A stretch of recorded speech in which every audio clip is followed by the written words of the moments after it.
অভিষেক বন্দ্যোপাধ্যায় বারুইপুরের সভায় যে তিনজনকে হাঁটিয়েছিলেন তাই সেই তিনজন কমিশনের খাতায় মৃত, অর্থাৎ কিন্তু তারা এমনিতে জীবিত। এবং এখান থেকেই অভিষেক বন্দ্যোপাধ্যায় প্রশ্ন তুলেছিলেন, জীবিত হয়েও কিভাবে কমিশনের খাতায় মৃত। আর এবার কমিশনের তরফে কি রিপোর্ট জমা পড়েছে, কি বলছে কমিশন, আরো একবার আমরা এই বিষয়ে জানবো আমাদের প্রতিনিধি রুমা পালের কাছ থেকে। রুমা, দেখো, অভিষেক বন্দ্যোপাধ্যায়ের অভিযোগ আসার পরপরই কিন্তু একদম রিপোর্ট চাওয়া হয়। সেক্ষেত্রে কমিশন জানিয়েছিল যে ভুলভ্রান্তি হতে পারে, সেক্ষেত্রে অবশ্যই পুরো বিষয়টা খতিয়ে দেখতে হবে। এখন সেই রিপোর্ট এসে জমা পড়েছে, ইআরও রিপোর্ট এসে জমা পড়েছে, যেখানে বিএলও বলছে যে অনিচ্ছাকৃত ভুল হয়েছে 2 ভোটারের ক্ষেত্রে। এবং যখন তার নজরে এসেছে যে একদম ওয়েবসাইটে সেখানে মৃত বলে তাদের রয়েছে, তাদেরকে কিন্তু ফর্ম 6 দেওয়া হয়েছে, অর্থাৎ নতুন করে যাতে তারা ভোটার হিসেবে অ্যাপ্লাই করতে পারে। এবং এই অভিযোগ আসার অনেক আগেই কিন্তু এই 2 ভোটারকে কিন্তু দেওয়া হয়েছিল এবং ফর্ম 6। এবং অন্য যে ভোটার মায়া দাস, তার ক্ষেত্রেও কিন্তু ভুল হয়েছে, এমনটাই কিন্তু রিপোর্ট এসেছে কমিশনে। অন্যদিকে কমিশনের তরফ থেকে বলা হয়েছে, যেহেতু এটা খসড়া ভোটার তালিকা এবং খসড়া ভোটার তালিকার পরও কিন্তু অনেকটা সময় রয়েছে চূড়ান্ত ভোটার তালিকা প্রকাশ হওয়ার ক্ষেত্রে। যদি কোনো ভুল ভ্রান্তি থাকে এবং সেক্ষেত্রে যদি কোনো অভিযোগ আসে, অবশ্যই সেটা খতিয়ে দেখা হচ্ছে এবং বিএলওদের যে ভূমিকা কি সেটাও খতিয়ে দেখা হচ্ছে। কিন্তু এক্ষেত্রে বিএলও বলছে যে অনিচ্ছাকৃত ভুল, অবশ্যই সেটা কমিশন খতিয়ে দেখবে সেটা ইচ্ছাকৃত না অনিচ্ছাকৃত ভুল। তবে এটা রিপোর্ট এসে যখন পৌঁছেছে এবং ওই 2 ভোটারকে কিন্তু ফর্ম 6 দেওয়া হয়েছে, যাতে নতুন করে তারা একদম ভোটার হিসেবে অবশ্যই তারা সংযোজন হতে পারে ভোটার লিস্টে। অর্থাৎ ধন্যবাদ রুমা। অর্থাৎ কমিশন যেটা বলছে যে দুজনের ক্ষেত্রে অনিচ্ছাকৃত ভুল আর মায়া দাস তার ক্ষেত্রে ভুল হয়েছে। আর এই যে তিনজন যারা জীবিত কিন্তু কমিশনের খাতায় মৃত, তারা ঠিক কি বলেছিলেন আগে শোনাবো। আমি তো খুব পেরেশানের মধ্যে আছি। তো রাতে ঘুম হয় না, খাওয়া দাওয়া উঠে গেছে। 2025-এ তোমার হচ্ছে ভোট দিয়েছি, তার আগে 2002-এ ভোট দিয়েছি। কিন্তু এই যা করেছে তোমার এইটা ইলেকশন কমিশনার, বিজেপি দালাল। 2002 থেকে আমার ফর্মে নামও আছে, ভোটার লিস্টে ফর্ম এসেছে, ফর্ম ফিল আপ করে জমাও দিয়েছি, একটা কপিও আছে আমার কাছে। অথচ আমাকে পুরো মৃত বলে ঘোষণা করা হয়েছে। আমি এই নিয়ে এত চিন্তিত, আমার তো ঘুম খাওয়া সব চলে গেছে। খসড়া তালিকায় মৃত বলে ঘোষণা করা হয়েছে, সেই নিয়ে আমি আতঙ্কে ছিলাম। আশ্বস্ত হইতে পারিনি, কারণ আমি তো নতুন করে নাম আসলে আমি তো যতক্ষণ না আসবে ততক্ষণ আমি আতঙ্কে থাকবো। গঙ্গাসাগরের সভা থেকে এসআইআর নিয়ে মমতা বন্দ্যোপাধ্যায় হুঙ্কার দিয়ে আরো বলেন, আমরাও আইনের সাহায্য নিচ্ছি, কাল কোর্ট খুলবে, আমরা যাব।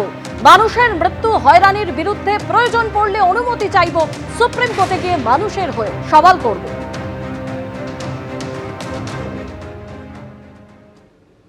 এ লড়াই বাঁচার লড়াই, এ লড়াই বাঁচতে হবে। আমরাও আইনের সাহায্য নিচ্ছি, আগামীকাল কোর্ট খুলবে, আমরাও আইনে যাব। এত মানুষের মৃত্যু, এত মানুষকে যেভাবে হ্যারাস করেছে তার বিরুদ্ধে, এবং প্রয়োজন পড়লে আমি নিজেও পারমিশন চাইব, দরকার হলে আমিও সুপ্রিম কোর্টে গিয়ে মানুষের হয়ে আমি প্লিড করব, আমি মানুষের হয়ে কথা বলবো। আমি নট অ্যাজ এ লয়ার যাব, আমি লয়ার আছি, আমি নট অ্যাজ এ লয়ার যাব, আমি একজন সাধারণ নাগরিক হিসেবে আমি তো আমার কথা বলতেই পারি।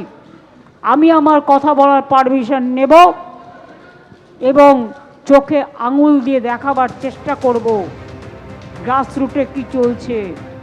এসআইআর নিয়ে মমতা বন্দ্যোপাধ্যায় বলছেন যে দরকার পড়লে আমি সুপ্রিম কোর্টে যাব, মানুষের হয়ে কথা বলবো।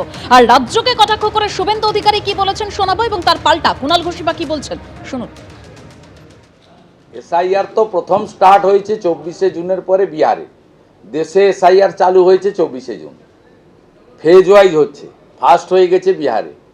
বিহারে এরাই বলেছিল এই ভোটার লিস্টে লড়বো না, তারাই তো লড়েছেন, গোহারান হেরেছেন, তারপর তো মুখ বন্ধ। সুপ্রিম কোর্টে শুধু বিহারের আরজেডি নেতারা যাননি, আপনি মহুয়া মৈত্র মাননীয় সাংসদকেও পাঠিয়েছিলেন। আপনার সরকার, পশ্চিমবঙ্গ সরকার অযাচিতভাবে পার্টি হয়েছিল। সুপ্রিম কোর্টও তো আপনাদের কথা শোনেননি। আপনি নয় ইলেকশন কমিশনকে বিজেপির দালাল বলবেন, বিজেপির পশ্চিমবঙ্গের নেতাদের বলবেন দিল্লির বাবুদের কথাই চলে, সে বলতে আপনি পারেন। তো মমতা ব্যানার্জির উচিত যে তিনি যে কথাগুলো গরম করছেন বাজারে, এই তথ্য নিয়ে সুপ্রিম কোর্টে চলে যাও। আর অবজারভারদের উপরে ওই জেলা পরিষদের মহিলাদের নামিয়ে দিয়ে হামলাবাজি বন্ধ করুন, অফিসারদেরকে ধমক চমক বন্ধ করুন। সুপ্রিম কোর্টে আগেও গেছিলেন, এখনও যাওয়ার সুযোগ আছে, যান আপনি।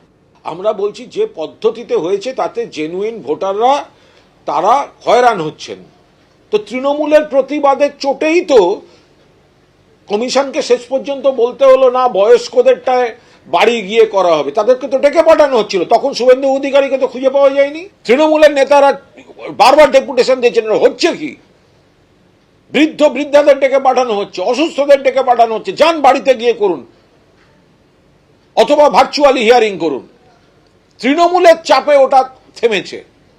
তো সুতরাং যেখানে যে পদ্ধতিতে যে ফোরামে যেটা ইলেকশন কমিশনকে বলে হবে কমিশনকে, যেটা সুপ্রিম কোর্টে যাওয়ার দরকার হবে সুপ্রিম কোর্টে যাওয়ার। অভিষেক ব্যানার্জি তো র্যাম্পে হাঁটিয়ে দেখিয়ে দিলেন 3 জন মৃত ভোটার, তাদের নাকি মৃত তালিকায় ফেলে দেওয়া হয়েছে, হাঁটছে, মৃত ভোটার হাঁটছে। এবিপি আনন্দ, এগিয়ে থাকে, এগিয়ে রাখে।